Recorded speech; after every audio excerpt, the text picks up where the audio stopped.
പ്രവാസ ലോകത്തെ പുത്തൻ കാഴ്ചകളും വിശേഷങ്ങളുമായെത്തുന്ന നമസ്തേ അറേബ്യയിലേക്ക് ഏവർക്കും സ്വാഗതം. എന്നും ഭാരതത്തിൻ്റെ അഭിമാനമാണ് കാർഗിൽ യുദ്ധവിജയം.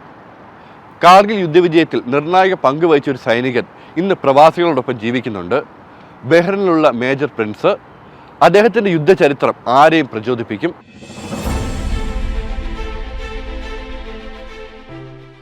കാർഗിൽ യുദ്ധവും ശത്രുവിൻ്റെ മേലുള്ള ഭാരതത്തിൻ്റെ വിജയവും ഓരോ ഭാരതീയൻ്റെയും അഭിമാനമാണ്.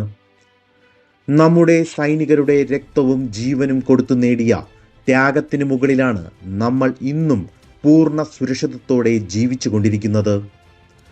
നമ്മൾ അനുഭവിക്കുന്ന സ്വാതന്ത്ര്യത്തിൻ്റെ ഓരോ ശ്വാസത്തിനും നമ്മുടെ ധീര ജവാന്മാരോട് കടപ്പെട്ടിരിക്കുന്നു.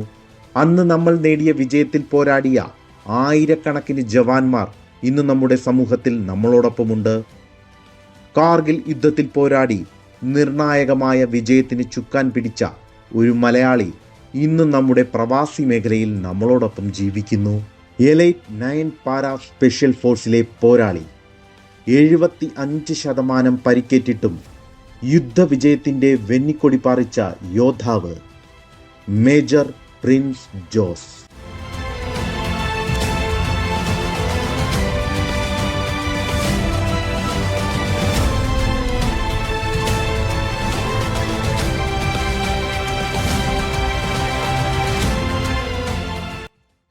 ശരീരത്തിൽ 3/4 ഭാഗവും പരിക്കേറ്റിട്ടും ഇന്നും നമ്മളോടൊപ്പം ജീവിക്കുന്ന മേജർ പ്രിൻസ് കാർഗിൽ യുദ്ധത്തിൽ പരിക്കേറ്റ ഓർമ്മകൾ പങ്കുവയ്ക്കുന്നു.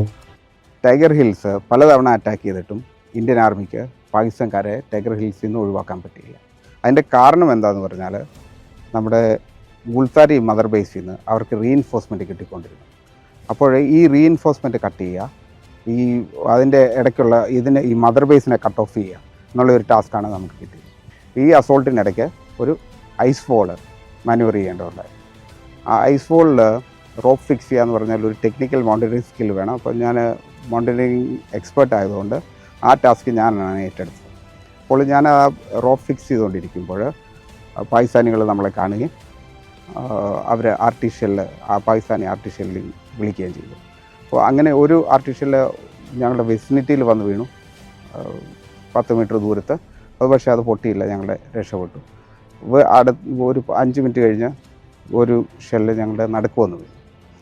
അതിൽ ഞങ്ങൾക്ക് ഒത്തിരി പേർക്ക് പരിക്കേറ്റു. ഈ ഷെല്ല് അതിൻ്റെ ആ പ്രഷർ തന്നെ ആ സ്ലോപ്പിൽ നിന്ന് തന്നെ എടുത്ത് 100 മീറ്റർ താഴോട്ട് ഞാൻ പതിക്കുകയായിരുന്നു. അരമണിക്കൂറോളം ഞാൻ അൺകോൺഷ്യസായി ബോധാവസ്ഥയിലായിരുന്നു. ഇതിൽ എനിക്ക് ഹെഡ് ഇഞ്ചുറി ഉണ്ടായി. എൻ്റെ നട്ടലിന് 3 പരിക്കേറ്റു. ഈ ഹെഡ് ഇഞ്ചുറി കാരണം സബ്സിക്വൻ്റ്ലി എനിക്ക് സ്ട്രോക്ക് വന്നു, റൈറ്റ് സൈഡ് വെൻ പാരലറ്റിക്. അപ്പോൾ ആ സ്ട്രോക്കിൻ്റെയും നട്ടലിനുള്ള പരിക്കും കൊണ്ട് 75% ഞാനിന്ന് ഡിസേബിൾഡാണ്. കാർഗിൽ യുദ്ധത്തിൽ അന്നത്തെ വാജ്പേയി സർക്കാർ നൽകിയ പിന്തുണ ഓരോ ജവാന്റെയും ആത്മവീര്യം വർദ്ധിപ്പിക്കുന്നതായിരുന്നു. നമ്മൾ വിജയിച്ചു എന്ന് പ്രധാനമന്ത്രിയുടെ ശബ്ദ സന്ദേശം ഇന്നും മേജർ പ്രിൻസിന്റെ ഓർമ്മകളിൽ ജ്വലിച്ചു നിൽക്കുന്നതാണ്. അന്നും ഇന്നും ഇന്ത്യൻ സൈനികർക്ക് ഭാരത സർക്കാർ അകവഴിഞ്ഞ സപ്പോർട്ടാണ് കൊടുത്തുകൊണ്ടിരിക്കുന്നത്.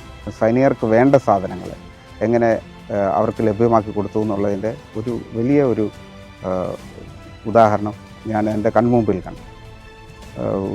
യുദ്ധം തുടങ്ങിയപ്പോൾ എൻ്റെ commanding officer colonel John D ബ്രിട്ടോയെ വിദേശത്ത് വിടുകയും സൈനികർക്ക് വേണ്ട പടക്കോപ്പുകൾ അത് അദ്ദേഹം ചൂസ് ചെയ്ത് ഞങ്ങൾക്ക് വേണ്ട സാധനങ്ങൾ അവിടുന്ന് കൊണ്ടുവന്ന് ഞങ്ങൾക്ക് ലഭ്യമാക്കുകയും ചെയ്തു. യുദ്ധം കഴിഞ്ഞ് തിരിച്ച് ജന്മനാടായ ചങ്ങനാശ്ശേരിയിൽ തിരിച്ചെത്തിയപ്പോഴുള്ള അനുഭവം പ്രവാസി ലോകത്തെ തിരക്കുകൾക്കിടയിലും മേജർ പ്രിൻസ് ഓർത്തെടുക്കുന്നു. വളരെ ഹാർദവമായിട്ടുള്ള ഒരു സ്വീകരണമാണ് ഞാൻ യുദ്ധം കഴിഞ്ഞ് തിരിച്ച് ചങ്ങനാശ്ശേരിയിലെത്തിയപ്പോൾ എനിക്ക് കിട്ടിയത്. ഒരു ഘോഷയാത്രയായിട്ട് അവരെന്നെ റെയിൽവേ സ്റ്റേഷനിൽ നിന്ന് എൻ്റെ വീട് വരെ കൊണ്ടാക്കി. അതിൽ എല്ലാവരും പങ്കെടുത്തു. ആത്മീയ നേതാക്കളും രാഷ്ട്രീയ നേതാക്കളും മർച്ചൻ്റ് അസോസിയേഷൻ അവിടെയുള്ള സംഘടനകളെല്ലാം ഇതിൽ പങ്കെടുക്കുകയും എനിക്ക് പ്രത്യേകം സ്വീകരണങ്ങൾ നൽകുകയും ചെയ്തു. പോയ വഴിക്ക് ആദ്യം തന്നെ സെൻറ്റ് ആൻ്റണീസ് ദേവാലയത്തിൽ കയറി അവിടെ കാണിക്കയിടുകയും അറക്കൽ അമ്പലത്തിൽ പോവുകയും അവിടെയും കാണിക്കയിടുകയും അങ്ങനെ ജനങ്ങൾ ഏറ്റെടുത്ത ഒരു ആഘോഷമാക്കി ജനങ്ങളത് മാറ്റി. അത് ചങ്ങനാശ്ശേരിക്കാർ നെഞ്ചിലേറ്റിയൊരു സംഭവമായിരുന്നു. ദേശീയവാദം ഉന്നയിക്കുകയും രാഷ്ട്രസ്നേഹം പ്രകടിപ്പിക്കുകയും ചെയ്ത മേജർ പ്രിൻസിന്റെ കുടുംബം എന്നും മതതീവ്രവാദികളുടെ കണ്ണിലെ കരടായിരുന്നു. കേരളത്തിലെ ഒരു പ്രധാന അധ്യാപകന്റെ കൈ നഷ്ടപ്പെട്ട സംഭവം ഇന്നും മനുഷ്യ മനസ്സിലെ നൊമ്പരമാണ്. എന്നാൽ അതിനും വർഷങ്ങൾക്ക് മുൻപ് പട്ടാളക്കാരൻ അല്ലാത്ത പ്രിൻസ് എന്ന ചെറുപ്പക്കാരൻ സമാനമായ ആക്രമണം നേരിടുകയും പരിക്കേൽക്കുകയും ചെയ്തിരുന്നു. ചെറുപ്പത്തിൽ നേരിട്ട ഈ ആക്രമണം അതേ നാണയത്തിൽ പ്രതികരിക്കരുത് എന്നും രാഷ്ട്രത്തോട് ഒപ്പം ചേർന്ന് പോരാടാൻ പ്രിൻസിനെ അമ്മ ഉപദേശിച്ചിരുന്നു. അവരുടെ ലെവലിൽ നിന്നുകൊണ്ടല്ല നീ പ്രതികരിക്കേണ്ടത്. നീ നിൻ്റെ ലെവലിൽ ജീവിച്ച് വന്ന് നീ ആ ലെവലിൽ എത്തി വേണം ഇതിനോട് പ്രതികരിക്കാൻ.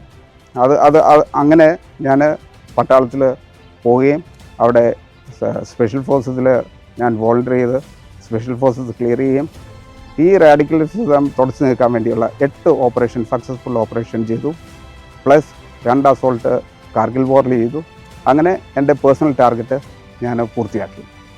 1992 റിപ്പബ്ലിക് ദിനത്തിൽ ശ്രീനഗറിലെ ലാൽ ചൗക്കിൽ ത്രിവർണ പതാക ഉയർത്തിയ 12 അംഗ ടീമിലെ അംഗവും BJP നേതാവുമായ ഡോക്ടർ റേച്ചൽ മത്തായി മേജർ പ്രിൻസിന്റെ കുടുംബാംഗം കൂടിയാണ്.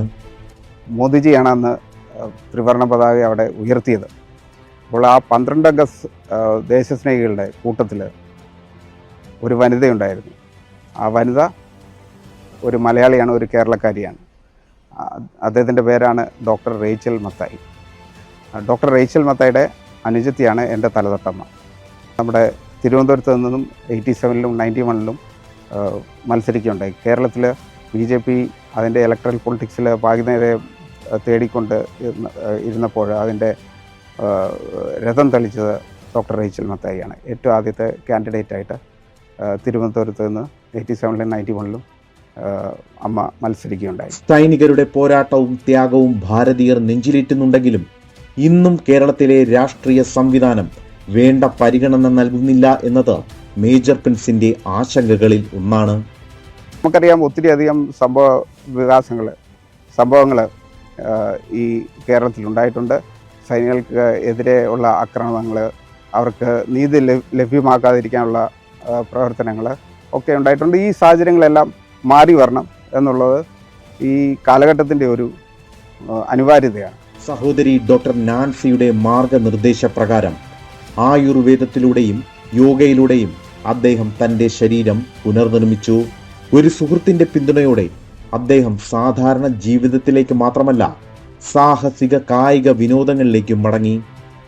പരിചയസമ്പന്നായ ഒരു ആഴക്കടൽ മുങ്ങൽ വിദഗ്ധനും സ്കൈ ഡൈവറുമായി അദ്ദേഹം മാറി. ഒരു സൈനികന്റെ ആത്മാവിനെ വേദനയോ പരിക്കോ കൊണ്ട് പരിമിതപ്പെടുത്താൻ കഴിയില്ല എന്ന് മേജർ പ്രിൻസ് തെളിയിച്ചു. കാർഗിൽ യുദ്ധവീരനും സ്പെഷ്യൽ ഫോഴ്സ് ഓഫീസറും ഗാലൻട്രി അവാർഡ് ജേതാവുമായ മേജർ പ്രിൻസ് ജോസിനെ ബഹ്റിനിലെ ഇന്ത്യൻ എംബസി കഴിഞ്ഞ കാർഗിൽ വിജയ് ദിവസിൽ എംബസി അങ്കണത്തിൽ വച്ച് ആദരിച്ചിരുന്നു. കഴക്കൂട്ടം സൈനിക സ്കൂളിൽ സ്കൂൾ വിദ്യാഭ്യാസം പൂർത്തിയാക്കിയ ശേഷം military college of electronics and mechanical എഞ്ചിനീയറിംഗിൽ നിന്ന് മെക്കാനിക്കൽ എഞ്ചിനീയറിംഗ് ബിരുദവും UPASൽ നിന്ന് MTechും നേടിയ മേജർ പ്രിൻസിന് സ്വന്തം നാടായ ചങ്ങനാശ്ശേരിക്ക് വേണ്ടി മാതൃകാപരമായി സേവനം ചെയ്യാനാണ് ആഗ്രഹം. ജീവിതം പ്രവാസിയാണെങ്കിലും മനസ്സ് ജന്മനാടിന് വേണ്ടിയാണ്. പ്രവാസി ജീവിതം കഴിഞ്ഞ് തിരിച്ച് ചങ്ങനാശ്ശേരി, എൻ്റെ ജന്മനാടായ ചങ്ങനാശ്ശേരിയിൽ എത്തണമെന്നും അവിടുത്തെ പുരോഗതിക്ക് വേണ്ടിയുള്ള പ്രവർത്തനങ്ങളിൽ ഏർപ്പെടണമെന്നും അതിയായ ആഗ്രഹങ്ങളുണ്ട്. നമുക്കെല്ലാവരും അറിയാം, ഇടതും വലതുമായിട്ടുള്ള രാഷ്ട്രീയ സംവിധാനങ്ങൾ ഒരു 2-3 പതിറ്റാണ്ടായിട്ട് ചങ്ങനാശ്ശേരിയുടെ പുരോഗതി അതിൻ്റെ വേണ്ട രീതിയിൽ കൈകാര്യം ചെയ്തിട്ടില്ല. രാജ്യസ്നേഹമുള്ള യുവതലമുറയാണ് നമ്മുടെ രാജ്യത്തിൻ്റെ പുരോഗതിയുടെ അടിസ്ഥാന ശില എന്ന് മേജർ പ്രിൻസ് തൻ്റെ ജീവിതത്തിലൂടെ നമുക്ക് കാണിച്ചു തരുന്നു. മേജർ പ്രിൻസിനെ പോലെ ആയിരക്കണക്കിന് ജവാന്മാരുടെ ത്യാഗത്തിനു മുൻപിൽ നമസ്തേ അറേബ്യയുടെ ബിഗ് സല്യൂട്ട്. വന്ദേ മാതരം.